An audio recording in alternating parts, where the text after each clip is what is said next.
Hello and welcome to another edition of Another Book Review. This week I'll be reviewing The Debt Trap by Josh Mitchell.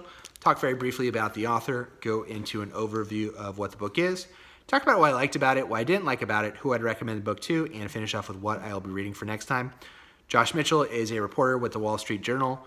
He covers education primarily, and this book is his first book.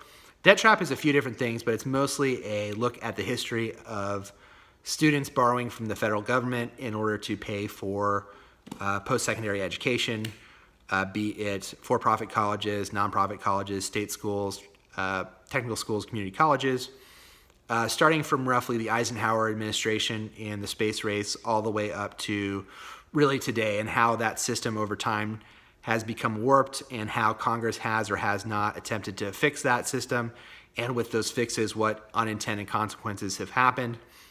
You also get a history of for-profit universities coming in, starting with the correspondence schools all the way up to the Phoenix Online, as well as ITT Tech and other schools of various qualities. He also interviews folks who were involved with Sallie Mae from the beginning of its existence as a public-private partnership all the way up to when it went private, I believe in the late 90s, early 2000s. And then we also have a look at the University of Alabama as a case of a school that was, a fine if unremarkable college serving the students of the state of Alabama, to trying to transform itself into a destination for out-of-state students whom they could charge almost 3x times the tuition in order to make up a revenue stream that they weren't able to capitalize on before. And then he also has, the book begins and ends with a profile of a student named Lisa who got her PhD in psychology, and she also ran up about $130,000 in student debt, and really her story. There's also sprinkled throughout, I think, 3 other students, 2 of whom went to private universities, and 1 of whom went to the University of Alabama as an out-of-state student. So there's quite a lot there. I think Josh does a very good job of writing in a really clear and concise manner. I think this book, I would recommend this book to someone who wants a primer on student loans in the United States, why they are what they are, the different incentives that have come down over the years politically, and just an understanding of the system. I think he does a great job of that, and how just convoluted and complex and strange the system is and why it is that way. And he basically breaks it down by era so you can see how it's changed from maybe its original intention to where it is today. It's a system that really has there's a lot of fingers to point as to why the system is the way that it is. And I think he does a pretty even-handed job of pointing that finger at different people. I think he's ultimately very sympathetic to students.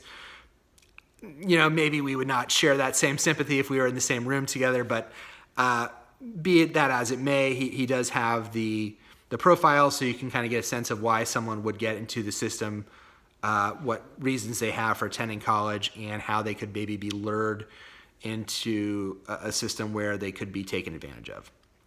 And so I think for all that reason, the book is pretty good. It moves at a pretty good clip. I think it's well researched. I think he has several different citations in the book.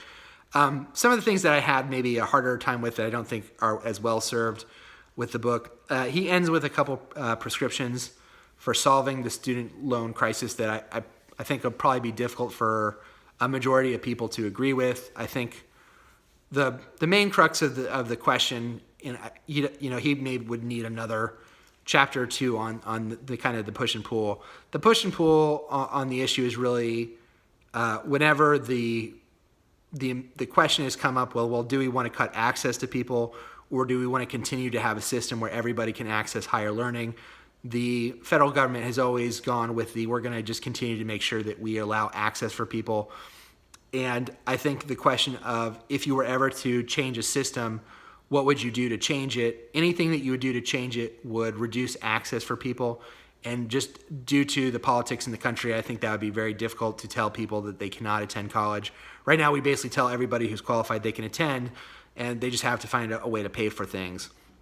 And so the question is, how do you dial back the cost? And some of his prescriptions, I think, make sense from a political standpoint, as far as encouraging more companies to spend more money on training, so people who don't want to go to college don't feel that they have to. And here, it'd be cool if that were the case everywhere, and I don't think it is, but I think that's a good place to start. He also points to some places where philanthropic endeavors have allowed for towns to have 1 or 2 years of free college for people who may be interested in going. There's also state programs. I know Tennessee also has a free community college program in place for those who want to go to community college, or at least get a start there without having to go very deeply into debt. So I thought I thought those things were good points. The other, like I said, some of the other political points I had a hard time getting on board. I had a harder time, for me personally, feeling super sympathetic to some of these people in his profiles, similar to the way I felt about Paying the Price. I remember for that book, I also had maybe a harder time feeling some sympathy for some of them. It was various levels of sympathy. I think there was one woman who officially declares bankruptcy after trying to pay for her loan for several years. She has several different heartaches and hardships happen to her, and he doesn't really spend a lot of time talking about changes to the bankruptcy law.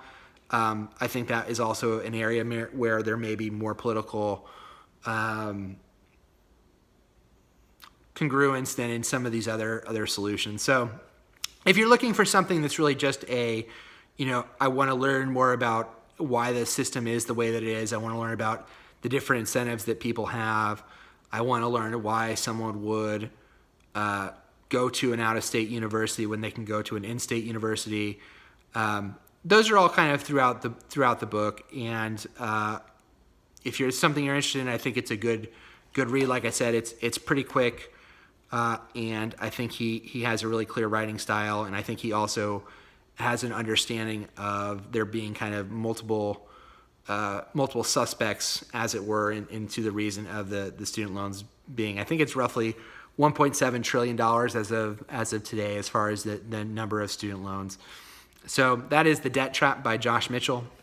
Next time I'm going to be reading, I believe it's pronounced Piranesi by Susanna Clark.